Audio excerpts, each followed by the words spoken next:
Bon, c'est Mohamed Ridi. Ma présentation porte sur la régulation postale. Mais avant tout, je dois remercier toute l'équipe qui était en ma compagnie. Et je dois également rendre hommage aux efforts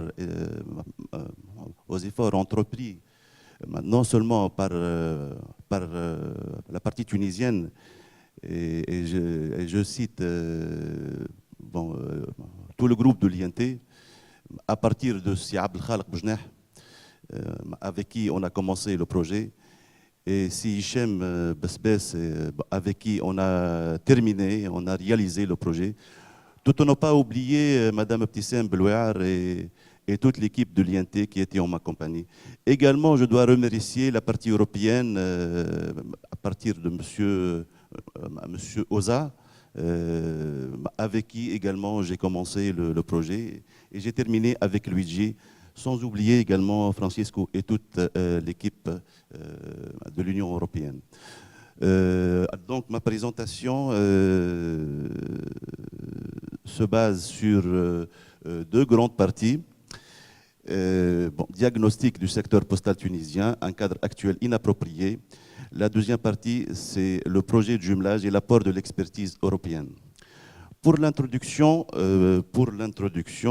j'ai voulu commencer par cette photo très révélatrice. C'est la poste centrale de Tunis de 1892. C'est une photo qui reflète l'importance de la communication et plus particulièrement de la poste en Tunisie.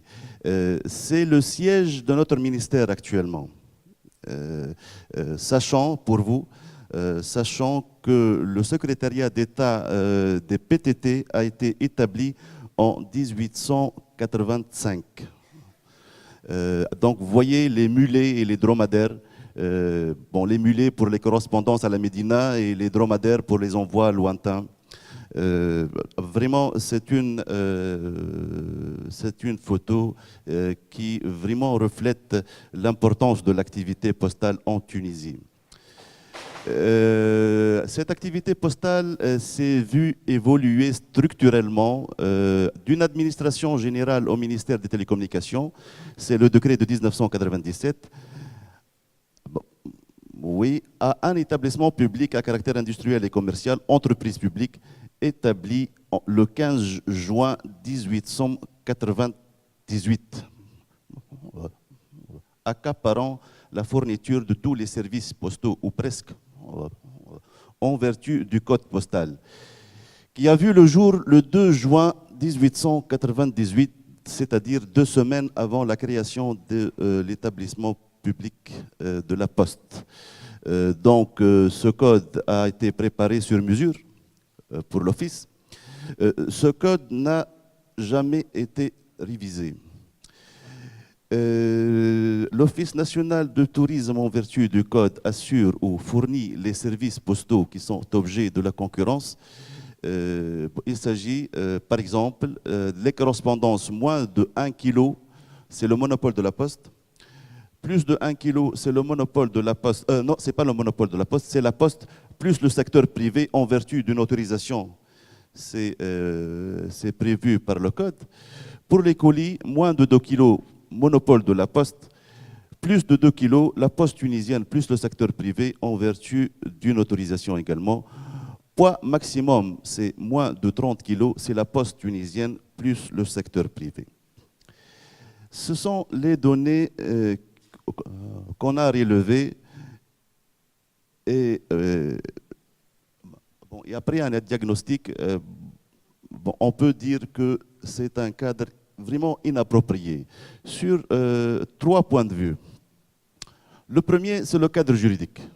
Au niveau du code de la Poste, on peut relever des définitions larges de l'activité postale qui englobe à la fois les services postaux et les services financiers.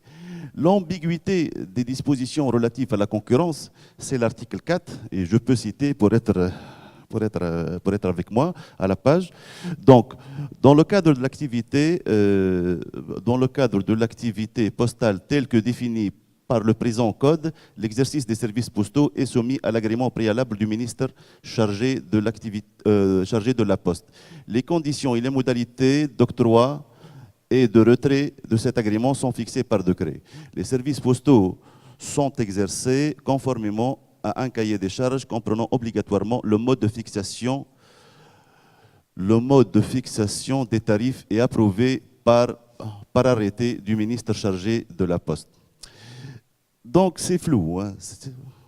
C'est pas clair pour que le privé exerce l'activité postale ou pour qu'il exerce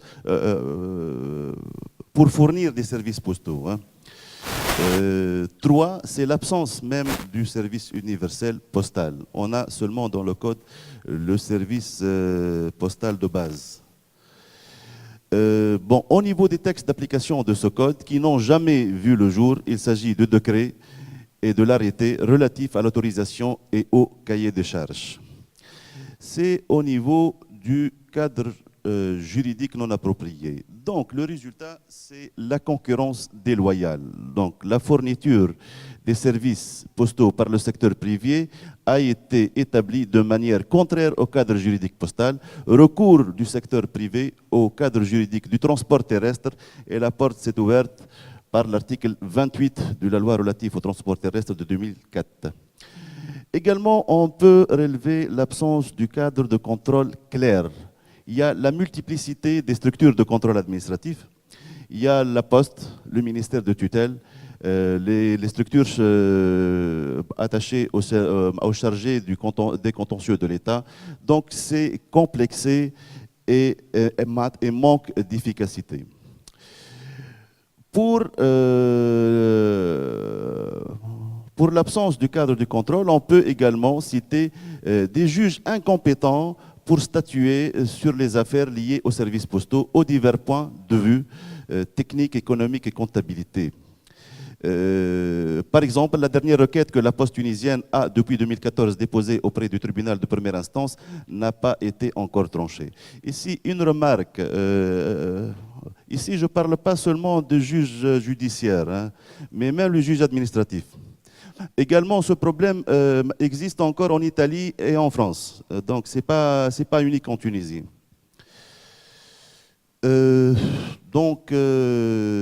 C'est le projet de jumelage et on a attendu beaucoup de l'expérience européenne.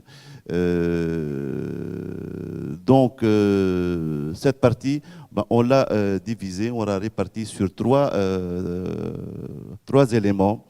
Bon, les axes du projet du jumelage relatif à la régulation composante C sont essentiellement analyse du cadre juridique tunisien relatif aux services postaux en comparaison avec les acquis européens qui en correspondent. 2, proposition d'aménagement du cadre juridique tunisien en proposant un projet de code de la Poste qui répond à toutes les exigences du marché postal ouvert et un manuel de procédure pour la future structure chargée de la régulation postale. Point 3 pour les axes, troisième axe, c'est la formation des cadres tunisiens en matière de régulation postale et plus particulièrement dans les thèmes portant sur l'étude de marché postal, la comptabilité régulatrice, le calcul du coût de service universel et la qualité des services et plusieurs autres thèmes, hein, c'est à titre indicatif. Les experts européens chargés de la formation étaient, pour la partie européenne, c'est l'AGECOM, et pour la partie française, c'est le ministère de l'économie, des finances, et du numérique, et ainsi que l'autorité de régulation pour la communication électronique et postale. Le contenu de l'expertise européenne, c'est un projet d'un nouveau code de poste auquel on a mis en relief toutes les bonnes pratiques européennes issues soit des directives communautaires, soit des expériences des États membres de l'Union. Bon, il s'agit surtout de claire définition de chaque service postal, tout en évitant la notion de l'activité postale, trop large soit-elle, pour un éventuel opérateur privé. Bon, le service universel postal, on a prévu la définition de ce service, les conditions de fourniture, le calcul des tarifs et financement des coûts. 3, fourniture des services postaux est soumise à une autorisation par l'instance chargée de la régulation postale. 4. Les conditions de l'autorisation sont essentiellement avoir la nationalité tunisienne pour un fournisseur de personnes physiques et être constitué conformément à la législation tunisienne pour un fournisseur personne morale. Sachant que dans le code, l'actuel code, la condition primordiale pour un fournisseur de secteur privé, c'est la nationalité tunisienne, que ce soit personne morale ou personne physique. C'est le deuxième grand apport de l'expertise européenne. C'est un projet de manuel de procédure pour l'ouverture régulée du marché postal. Bon, il comprend les 3 axes suivants. Mesures à prendre en phase de démarrage. Il s'agit surtout collection des données du marché postal et diagnostic des activités anticoncurrentielles ainsi que les opérateurs qui travaillent là-dessus. Bon, et la nécessaire coordination avec toutes les parties intervenantes pour juguler cette hémorragie. 2. Modification du code de la poste en coordination avec toutes les structures supervisant les services postaux et les activités similaires, telles que les services de transport. 3. Création d'une autorité de régulation postale dont les structures sont réparties selon l'expérience italienne comme suit. Selon l'AGECOM, structure chargée de l'analyse du marché postal et de la gestion du service universel, structure chargée de la surveillance et de la qualité de service, et structure chargée de la concurrence et de la défense des consommateurs. Pour conclure, voilà, ressources humaines, un projet de code et un manuel de procédure sont actuellement disponibles et au service d'une régulation postale en Tunisie. Que toutes ces données débouchent sur quelque chose de solide, sur éventuellement la création d'une autorité vigoureuse en la matière et que la poste tunisienne soit incessamment prête pour l'ouverture régulée du marché. Et merci pour l'attention.